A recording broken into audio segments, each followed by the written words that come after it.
Ilang senador may mga mungkahi at obserbasyon tungkol sa kasalukuyang sitwasyon sa Middle East. Para sa buong detalye ng balitang yan, narito ang aking report. Pagsita sa mga abusadong negosyante, pagtatag ng contingency fund at pagbago sa excise tax law. Ilan lamang ito sa mga mungkahi ng mga senador tungkol sa nangyayaring kaguluhan sa gitnang silangan. Para kay Senate President Tito Soto, kailangang sitahin ng pamahalaan ang mga kumpanyang agad na nagtaas ng presyo ng langis dahil may ilang buwang reserba ang mga ito.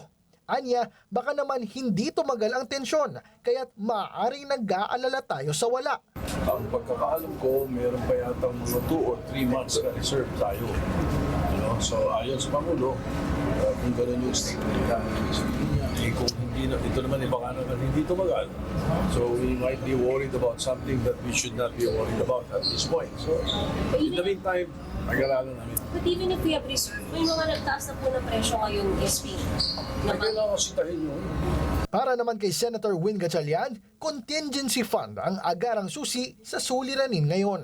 Ang immediate na nakikita kong kailangan is pwedeng itak ang contingency fund ng Pangulo at least around 3 billion para ma-activate na yung passive pasada. Yung pantawid pasada kasi ngayon meron yung threshold 50 billion kaya hindi malabas-labas. Dagdag pa nito, 80% ng ating langis ay mula sa Middle East, kaya ito umano ang dapat paghandaan. Nilinaw naman ni Senator Erwin Tulfo na pinag-aaralan pa ng pamahalaan ang pansamantalang pagtanggal sa excise tax kapag umabot na sa $80 kada bariles ang presyo ng langis. Tayo isang mahirap na bansa. We don't have so much, di ba? Kaya nga, hindi mo basta-basta pwedeng bawiin, itigil ka agad yung excise tax na yan because we need funds. Nagagaling yung mga pondo natin dyan sa mga yan, pero kung alisin mo ka agad, eh baka naman pagdating ng at the end of the year, saan tayo kukuha ng budget?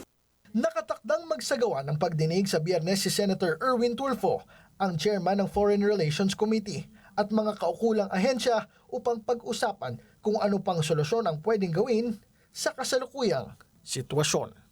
Mula rito sa Senate of the Philippines, Gazi Sarip, D8 TV News.